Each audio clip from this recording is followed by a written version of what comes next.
And now for the radio program that has rated tops in popularity for a longer period of time than any other West Coast program. The mystery program that is unique among all mystery programs. And I'll tell you why. It's because you know who's guilty. You see his every move. You know his complete plans, even his innermost thoughts. Yet the final curtain always brings a startling surprise. In the Signal Oil program, The Whistler.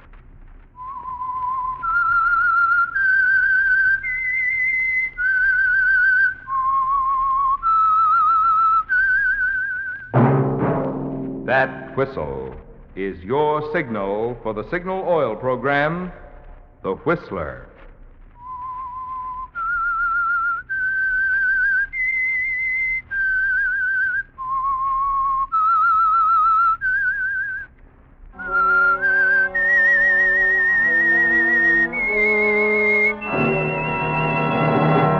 I am the Whistler, and I know many things, for I walk by night. I know many strange tales hidden in the hearts of men and women who have stepped into the shadows. Yes, I know the nameless terrors of which they dare not speak. Yes, friends, it's The Whistler for the tops in entertainment. And for the tops in gasoline quality, it's Signal. It takes extra quality, you know, to give you extra mileage. And Signal is the famous Go Farther gasoline. So look for the Signal circle sign in yellow and black that identifies friendly independent signal stations from Canada to Mexico. And now the Whistler's strange story. Payment in full.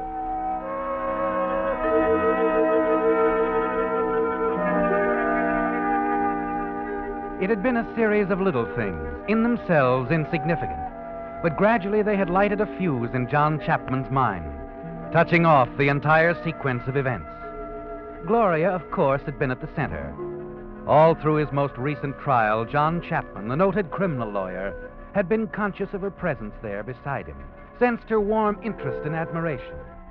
But when at last the case was won, and they were alone again in his office, he was certain she was showing more than just the concern of a devoted secretary.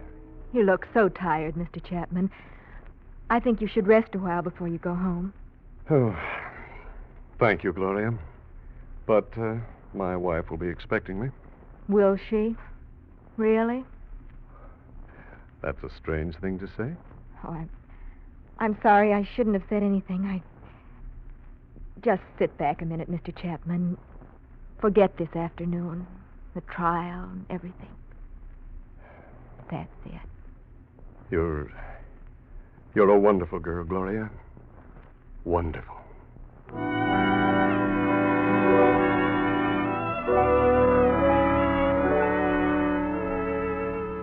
Yes, John, Gloria is a wonderful girl, isn't she?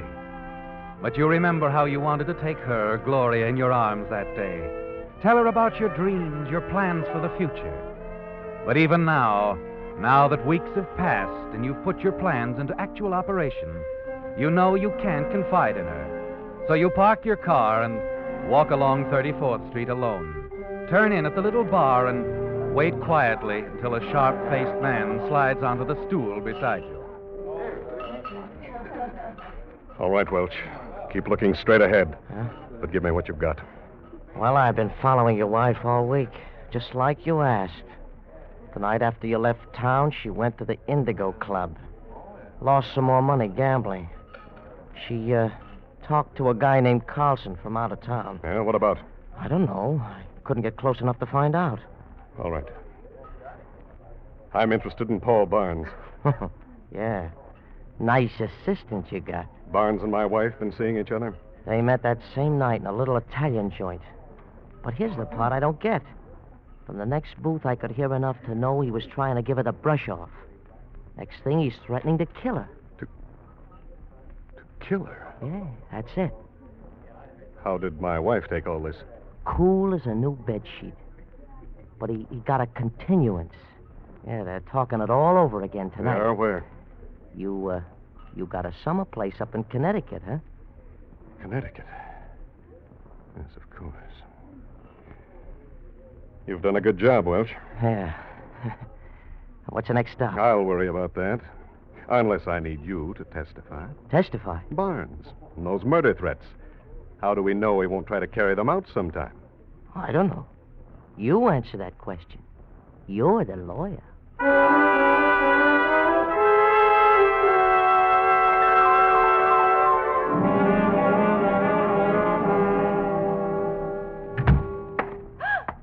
John.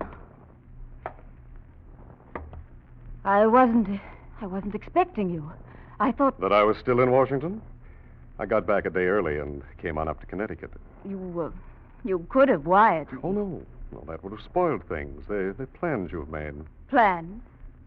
A friend of mine, Alice, a private detective named Manny Welch, he gave me a very complete report. Oh, I see.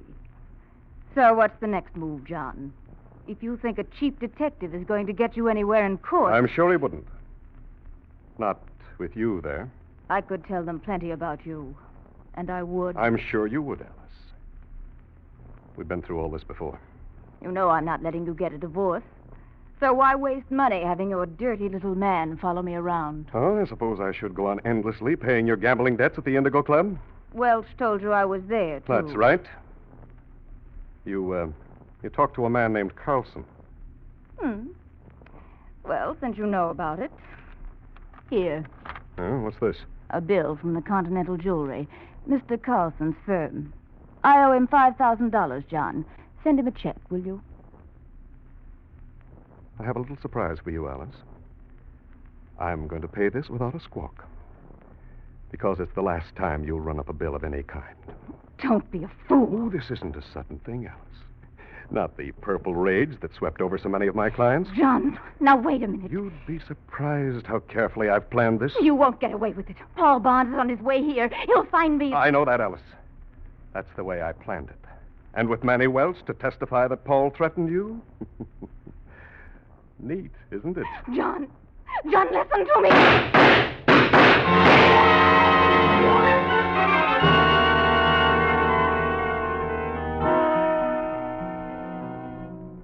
The drive back to Washington is long and lonely, but you don't mind it because you've so many things to think about. Things like Gloria and your freedom from Alice. It's a simple matter in Washington to check out of your hotel the following morning. Simple, too, to pretend concern over Alice's whereabouts when you return to New York and check in at your office. Gloria, did you call the summer place again? My wife might have gone up there for some reason. I've tried all morning, Mr. Chapman. No? I think you should notify the police. But she... yes, perhaps you're right. I'll do it right away.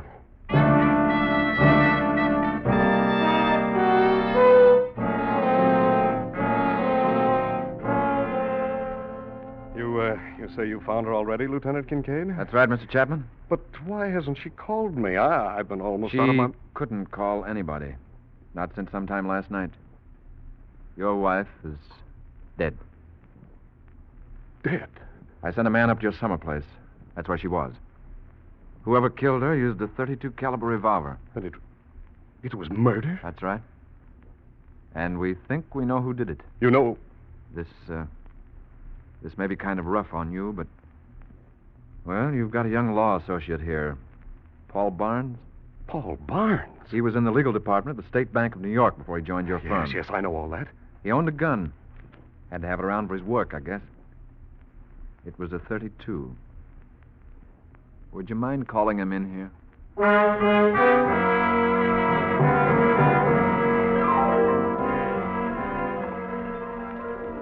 Now, what about that gun you bought, Barnes? Where is it? It disappeared from my apartment about a month ago. Oh, that's so? We might as well tell you we've checked your movements for the past few weeks. You've been seeing Mrs. Chapman. You were even heard threatening her life. That doesn't prove anything. I'm not through. You drove over to Connecticut last night. A gas station attendant there recognized the description. You saw her, didn't you? Yes, I saw her, but she was already dead. Oh? And you did nothing about reporting it to the police? Or her husband?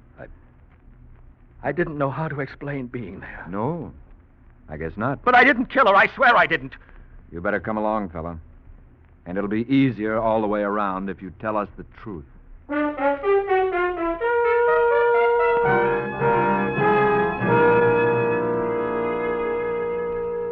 It's only a week after the funeral, John, that Lieutenant Kincaid and his men have gathered enough evidence to charge Paul Barnes with murder. You wait patiently, finally returning to your desk at the office and to Gloria. You know that it won't be too long before you can be open in your feelings toward her, because the way will be perfectly clear. I'm glad you decided to come back to work, Mr. Chapman. I've worried about you. But I think this is best. Yes, I suppose. You know, Gloria, now that it's all over, I realize more than ever that Alice and I should never have married. I understand. Do you? You've heard about... Her and Paul Barnes? Yes. I wouldn't have believed that. Oh, Alice wasn't a very nice person. She gambled, ran up debts. But Paul, well, I gave him his first real break. It wasn't his fault, Mr. Chapman, I know. She made a fool of Paul. Mr. Chapman, do you think Paul has any chance of getting off? Oh, I don't know. I have a very strong case. Good motive. It seems she'd threatened to tell me about their seeing each other, get him thrown out of the office. I know Paul's innocent, Mr. Chapman, no matter what they say. Oh? And I blame her for everything. What happened doesn't change how I feel about Paul. How you feel about Paul? Gloria, you're not in love with him. Yes. It's something that happened just in the last few months.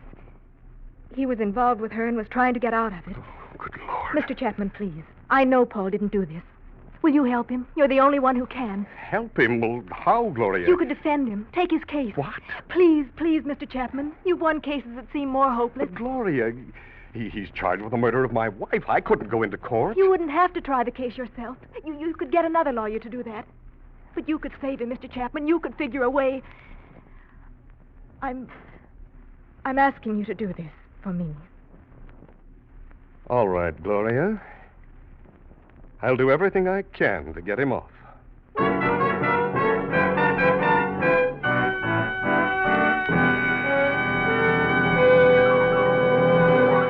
With the prologue of Payment in Full, the Signal Oil Company brings you another strange story by The Whistler.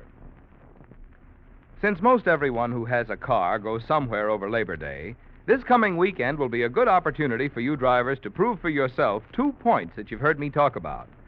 One, why Signal gasoline has become famous as the Go Farther gasoline. And two, why Signal says it takes extra quality to go farther. Your speedometer, of course, is the best yardstick of Signal's good mileage. But how can you measure quality? Well, if it's a chill morning up in the mountains and your motor springs to life the instant you touch the starter, there's proof of Signal quality. When you tramp down on the gas pedal and your car spurts ahead of the throng without jerk or hesitation and sails smoothly, silently up the steepest hills in high, there's more proof of Signal quality. Quality that helps you go farther because it helps your motor run more efficiently. Yes, just you go with Signal this weekend, and you'll return convinced that to get the tops in gasoline, there are only 2 things you need remember. One, in gasoline, it takes extra quality to go farther. And 2, Signal is the famous Go Farther gasoline. And now back to the Whistler.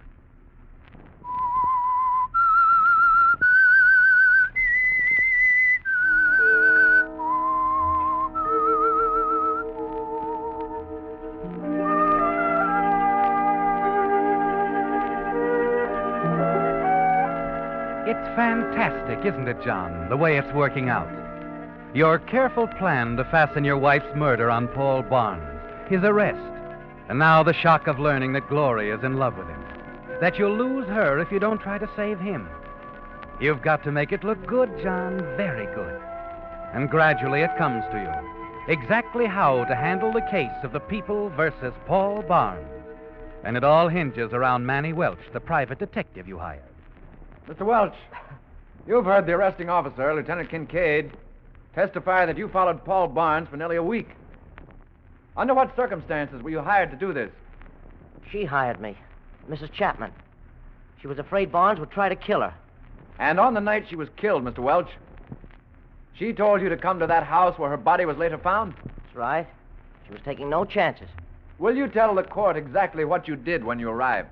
Well, I was just pulling my car off the road when I heard the shots. I almost jumped through the windshield. Before I could get out of my car, I saw somebody hurrying away from the house. He had a gun. You're certain? Positive. Were you able to get a good look at him? Sure, he went right past the driveway light. And can you identify him positively? That's him right there, Paul Barnes. Your witness, Mr. Stacy. It's amusing, isn't it, John?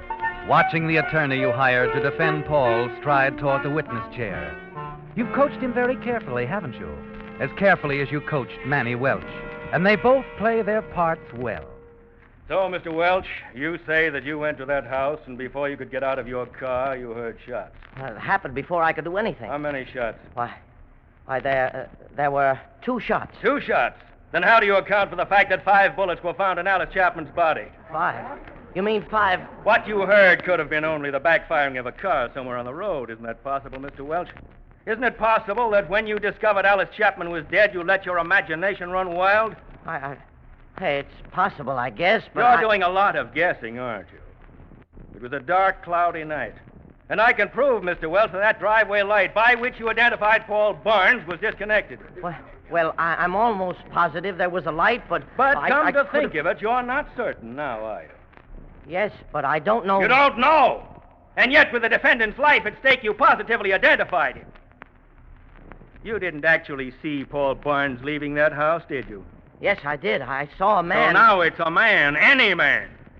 I want you to tell me, Mr. Welch, did you actually see Paul Barnes leaving that house?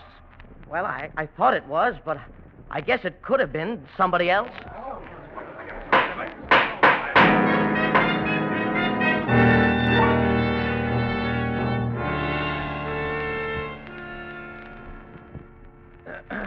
Ladies, gentlemen of the jury, have you reached a verdict? We have, Your Honor. We find the defendant, Paul Barnes, not guilty.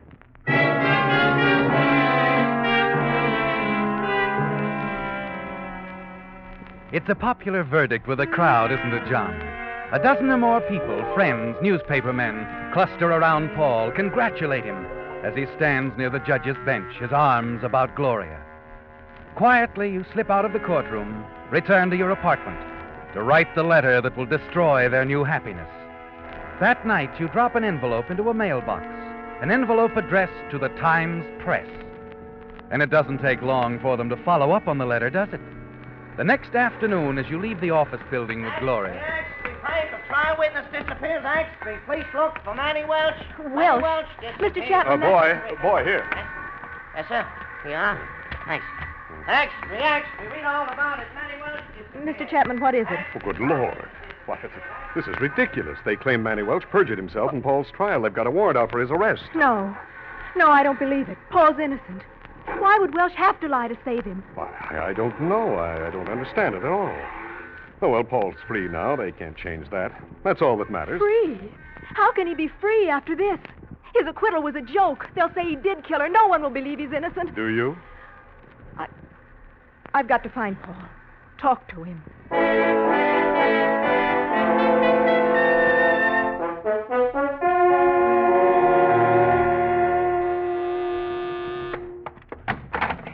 Let me in, Counselor. Welch, you fool. What's the idea of coming to my apartment? So you read about it in the paper, Well, yes, of course. Counselor, there's something screwy about this deal. I've been wondering who it was tipped off the cops. You should be traveling instead of wondering, Welch. Costs money to travel. What happened to the money I gave you a couple of weeks ago? I had to buy some groceries. Oh, look, you. I'm not in the mood for that, Welch. I'm going to give you some advice. Now, you get out of town and get fast. I want you to remember one thing. If you involve me in this case in any way, I'll see to it that the DA hears about that little affair you were mixed up with in Scranton. No, Do you understand? Sure. I'll play it smart, Counselor, but I sort of hate to blow town without knowing who tipped off the cops about me. It's a thing with me, you understand. I kind of like to know... Good night, Welch. Yeah. Good night, Counselor.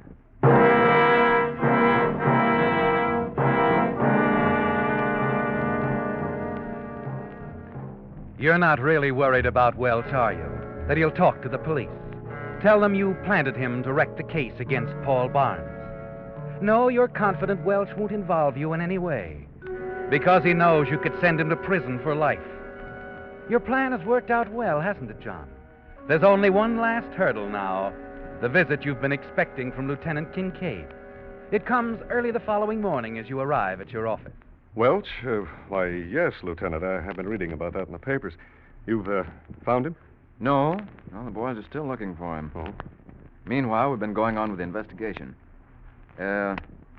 We found that Welch cashed a check. It was signed by you, Mr. Chapman. Oh, yes. Yeah, that's right, Kincaid. That was a payment on a bill he sent my wife for services rendered. I see. Did the bill come after her death? I don't know. There were so many bills. Oh, here. I've been swamped with them. Dress designers, antique dealers, nightclubs, everything. Now, this one, for example. Continental Jewelry, $5,000. Ever hear of the Continental Jewelry, Kincaid? Continental Jewelry? No. No, neither have I. But, as I said, I've already paid the bills. This was the last one. I took care of it a week ago. Well, sorry I had to bother you, Mr. Chapman. It's quite all right. You have a job to do? Yeah, and sometimes it's a job I'd like to drop down the drain. Well, see you, Mr. Chapman. Uh-huh. Oh, Gloria. Yes? Well, I was a little worried when you weren't around this morning. I'm sorry, Mr. Chapman. Oh, come in. Is there something wrong, Gloria? Mr. Chapman, I saw Paul last night at his cabin at Mirror Lake. Oh, well, what do you have to say? Not much. He says he knows nothing about Welch or why he lied. I see. He was quite upset. I suppose it was cruel of me, but I had to know. I was so confused. He became quite angry with me. Oh? I started back to town, but by the time I got to the village, I had to turn back. I couldn't let him go on thinking I didn't believe he was innocent. Somehow I had to make him understand. You went back to the cabin? Yes. That's when I saw them. Who? Through the porch window. I saw Paul talking to Manny Welch.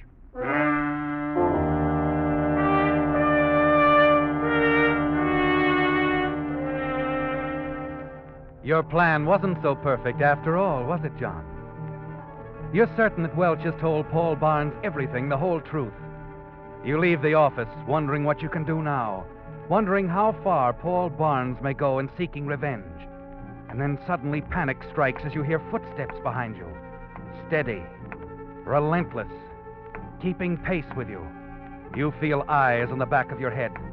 For the next 2 days, you hear the footsteps wherever you go.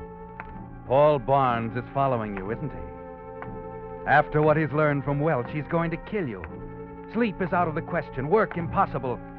And then on the third night, still haunted by the idea that you're being followed, you decide you've got to get away.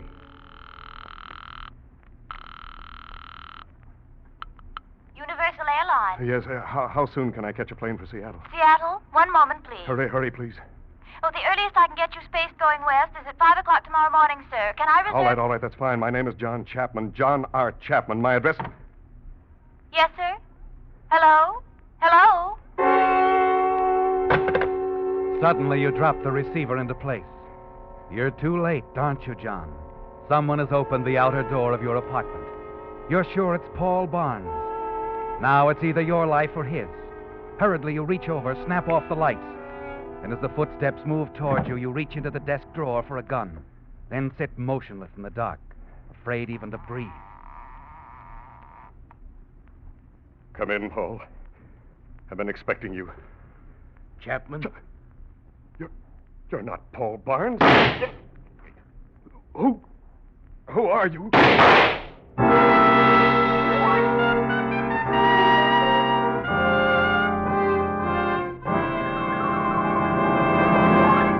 The Whistler will return in just a moment with the strange ending to tonight's story. Meantime, a word about something free, which can mean a lot of extra pleasure for you if you're planning a trip this Labor Day weekend. Stop by your Signal dealers for one of his new road maps. You'll find Signal's new maps a great help in suggesting interesting places to go and the best way to get there. Being just recently printed, they have all the latest road changes and conditions. They're large size for rapid reading, but have the improved accordion fold for easier handling. And you'll like their many extra features not included in ordinary maps, such as a radio log showing where on your dial you'll find your favorite network programs as you travel. Also a guide to interesting places to visit, plus a Western States mileage chart. So for more travel fun this weekend, remember these 2 tips. Get one of Signal's new maps from your Signal dealer. And, of course, power your car with Signal, the famous Go Farther gasoline. And now back to the Whistler.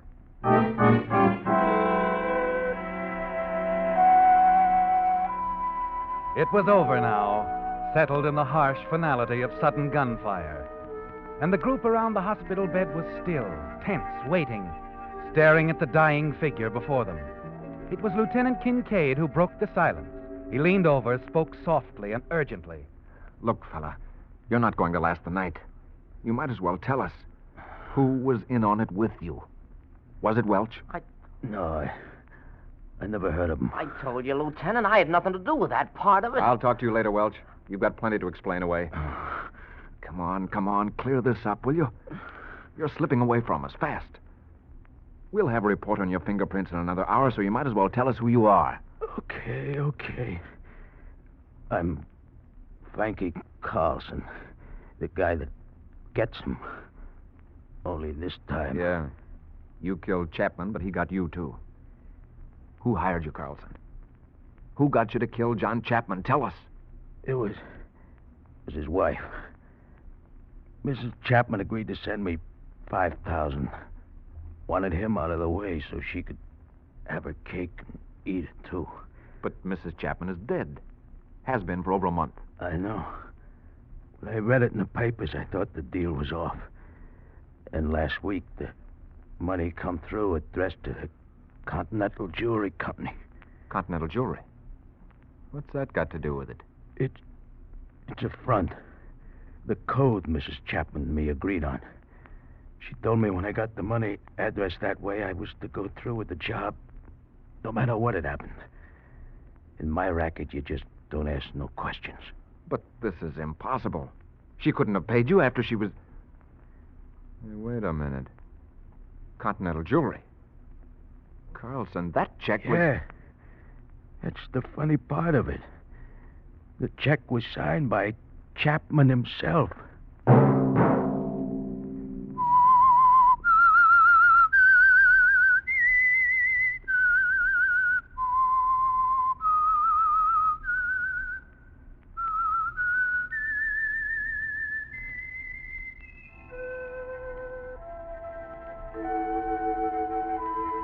Let that whistle be your signal for the Signal Oil program, The Whistler, each Wednesday night at this same time. Brought to you by the Signal Oil Company, marketers of Signal gasoline and motor oil and fine quality automotive accessories. Signal has asked me to remind you, to get the most driving pleasure, drive at sensible speeds, be courteous, and obey traffic regulations. It may save a life, possibly your own.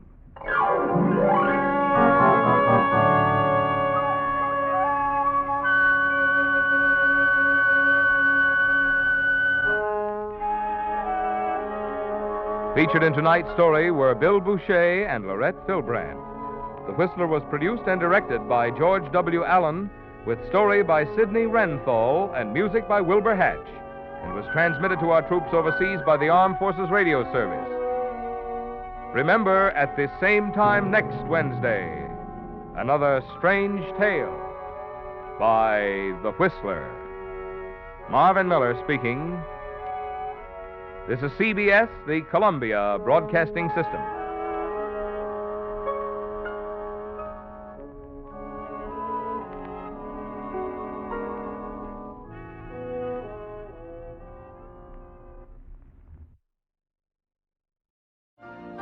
You've been listening to the OTR Gold Network. Find more classic radio at otrgold.com.